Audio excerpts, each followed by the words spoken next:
सभी का अभय न्यूज के 20 जनवरी शुक्रवार शाम के बुलेटिन में मैं हूं आपके साथ आकांक्षा पिवाल। खबरों को पूरा जाने उसके पहले एक नजर डालते आज की खास हेडलाइंस पर। हाई कोर्ट ने श्री महाकाल लोक की दुकानों पर दिया स्टे। अशोकनगर में महिला को मारे चाकू। निर्माणाधीन मकान से मजदूर गिरा, मौत। 2 दिन बाद मंडी में हुआ काम शुरू। खेलो इंडिया का संदेश देने के लिए कल निकलेगी टॉर्च रैली। इस बुलेटिन के प्रायोजक है आरके डेवलपर्स। शानदार घर खरीदें अब अपने बजट में।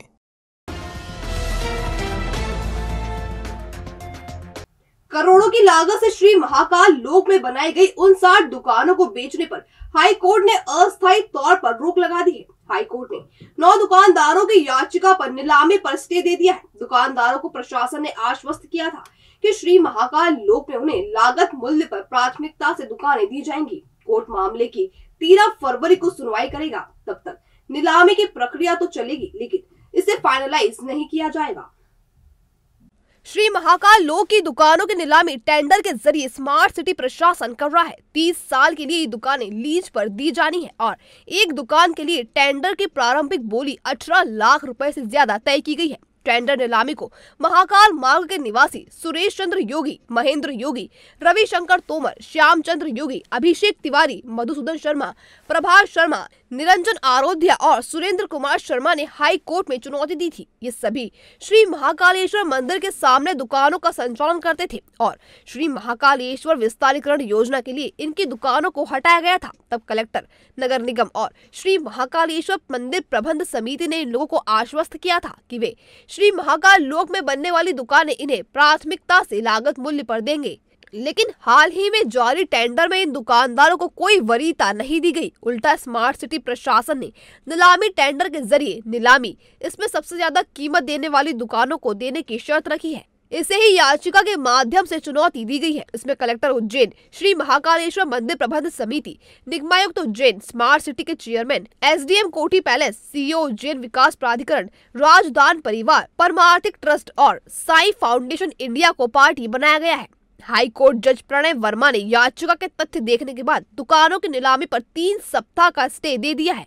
13 फरवरी तक जज ने जवाब मांगा है। तब तक नीलामी की प्रक्रिया तो चलती रहेगी, लेकिन दुकानों को अंतिम तौर पर बेचा नहीं जाएगा। कोर्ट के आदेश के बाद ही दुकानों को बेचने की अंतिम प्रक्रिया पूरी होगी। माधोनगर थाना क्षेत्र के अशोकनगर में एक महिला को घर में घुसकर 3 युवकों ने चाकू मार दिए। उपचार के लिए महिला को जिला अस्पताल में भर्ती करवाया गया है। उज्जैन में लगातार बदमाशों का खौफ एक बार फिर बढ़ता जा रहा है। अशोकनगर में रहने वाले शीला झांझोड़ के पुत्र के साथ बदमाशों ने पहले गाली गलौज की। जब शीला ने आरोपियों को रोकने की कोशिश की तो आरोपियों ने चाकू मार दिया। महिला की पुत्री के साथ भी पाइप से मारपीट की गई। जिला अस्पताल में भर्ती शीला झांझोड़ ने बताया, तो उसने छोरे को गाली बकी, छोटे वाले को। तो छोटे वाले ने बोला तू मेरे को गाली क्यों बक रिया। फिर वो घर भग के आया तो ये लोग भी आए और हम तो बस बाहर निकले ही थे, सो रहे थे हमको तो पता ही नहीं। हम बाहर निकले और बाहर निकल के मैंने जैसे ही देखा, मैंने कहा क्या हुआ, तो कुछ भी नहीं बोला और मेरे सर में पाइप मार दिया, मैं गिर गई। फिर वो दूसरा चला ना तो उसने चाकू मारा मेरे हाथ पे। पुलिस ने मामले में प्रकरण दर्ज कर लिया है और जांच शुरू कर दी है। चाइनीज, इटालियन, पंजाबी, गुजराती, मराठी व्यंजनों का लुत्फ उठाने चले आइए food bucket cafe and restaurant. शानदार दावत और मिनिमम दाम। शहर की भीड़ से दूर आपकी kitty party, birthday party, DJ party, conference या किसी भी तरह की मीटिंग के लिए शानदार पार्टी हॉल, फंक्शन और स्वादिष्ट भोजन का एक ही नाम, food bucket cafe and restaurant. हमारा पता होटल शांति पैलेस के पीछे, चिंतामन रोड, उज्जैन। संपर्क करें 9522222107 या फिर 9039171468। उज्जैन के नानाखेड़ा थाना क्षेत्र में एक निर्माणाधीन मकान से गिरने पर 65 वर्षीय चौकीदार की मौत हो गई। पीएम के बाद शव परिजनों के हवाले कर दिया गया है। चौकीदार का नाम मांगीलाल पिता कन्हैयालाल टिपानिया है और वह देवास के नागोखेड़ी का रहने वाला था।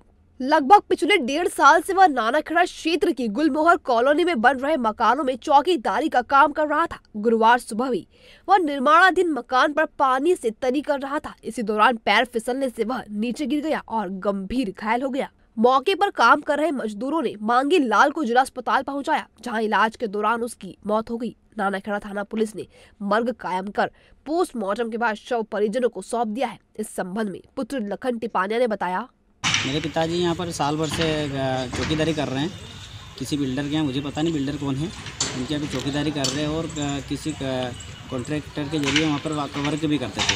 वहाँ पर मकान पे चढ़े हो तरी करने के लिए, और तरी करते हुए उनका पाँव स्लिप हुआ, वहाँ से जैसे नीचे गिरे तो पता नहीं कौन लाया। मैं जब उज्जैन से यहाँ लेके आया, जब तक उनको यहाँ पे एडमिट कर दिया गया था, यहाँ आके देखा तो हालत सीरियस थी। और सीरियस होने के बाद भी हॉस्पिटल वालों ने वहाँ पे बोला कि आप वहाँ पे उनको सिटी स्कैन कराओ और अमलतास में करवा लो। मैं वहाँ तक लेके गया, जब रास्ते में एक्सपायर हो गए। किसान और व्यापारी के बीच हुए विवाद के बाद 2 दिन से बंद कृषि उपज मंडी शुक्रवार को शुरू हो गई। हालांकि अमावस्या होने से शनिवार को मंडी बंद रहेगी। मंडी चालू कराने की पहल कलेक्टर आशीष सिंह ने की। उन्होंने व्यापारी और किसान नेताओं से बात की और उसके बाद मंडी शुरू करने का रास्ता खुल गया। उपज बेचने आए किसान सत्यनारायण पांचाल ने बताया, ये किसान और व्यापारियों के बीच में कुछ विवाद हो गया था, उसलिए 2 दिन से मंडी बंद थी, पर आज मंडी चालू हो गई है और शांतिपूर्वक चालू हुई है और किसानों का और व्यापारियों का कुछ मामला सुलझ गया है, इसलिए मंडी अच्छी सुचारू रूप से चल रही है और किसान भी खुश है और व्यापारी भी खुश है। और अब कल तो शनिचरी अमावस्या है और परसों संडे है, अब मंडे को मंडी चालू हुई। शुक्रवार को मंडी में कामकाज रोज की तरह होता रहा।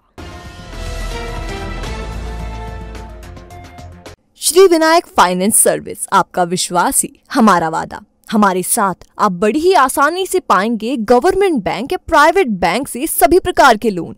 तो अब कम से कम ब्याज दर पर पाए home loan, mortgage loan, business loan, personal loan, ग्रामीण क्षेत्र में ग्राम पंचायत के पट्टे पर loan, gold loan, income tax return, दुकान का गुमास्ता, फूड लाइसेंस और सभी प्रकार के इंश्योरेंस के लिए भी विजिट कर सकते हैं।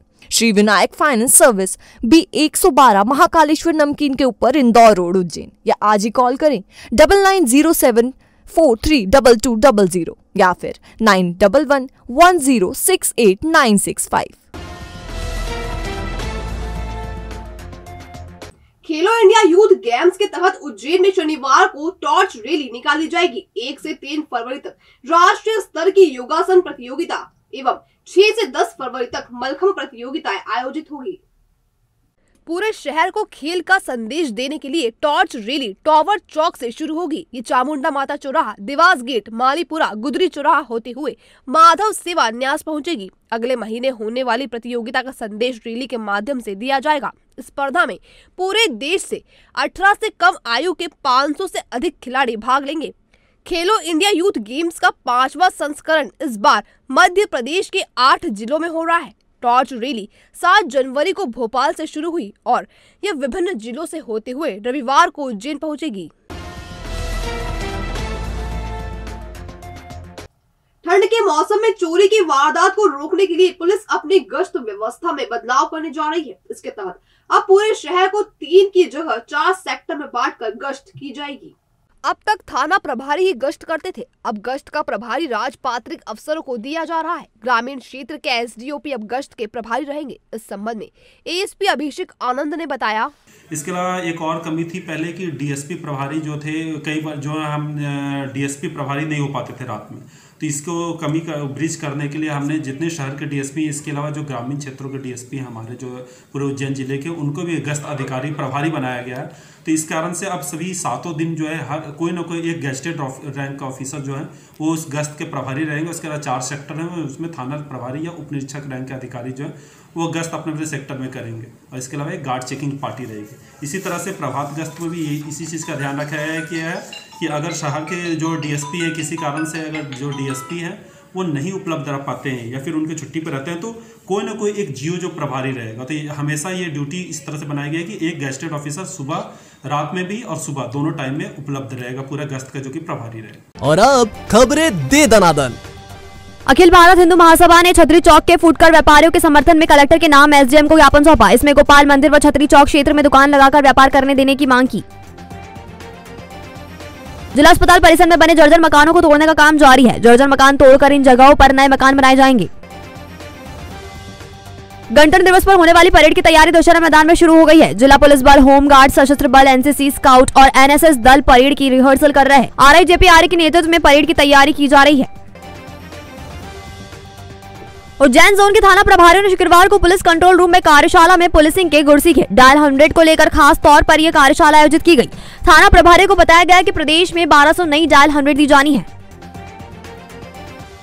लाल पुल से लेकर गऊ घाट पर 1.5 करोड़ की लागत से नई पाइपलाइन डाली जाएगी ताकि गंभीर का पानी गऊ घाट प्लांट तक लाया जा सके। नगर निगम की जल कार्य समिति के प्रभारी शिवेंद्र तिवारी ने महापौर मुकेश टेटवाल और अफसरों के साथ मौका मुआयना कर योजना की जमीनी हकीकत जानी। शनिश्चरी अमावस्या के लिए नर्मदा का जल उज्जैन पहुंच गया है। पानी को पूरे प्रेशर के साथ आगे बढ़ाया जा रहा है। हरिया खेड़ी स्थित नर्मदा पाइपलाइन का महापौर ने मुआयना किया और पूजन किया।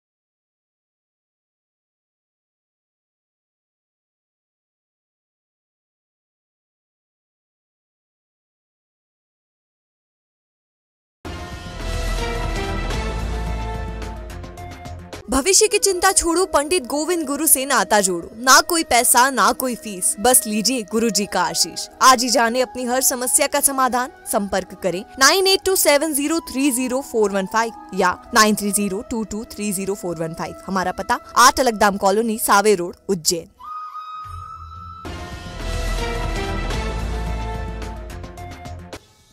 तो ये था अभय न्यूज का आज का बुलेटिन। अगर खबरों को लेकर आपके पास कोई फीडबैक हो या कोई जानकारी हो तो हम तक कमेंट सेक्शन या इनबॉक्स के जरिए जरूर पहुंचाएं। कल फिर मुलाकात होगी नए बुलेटिन के साथ। तब तक के लिए नमस्कार।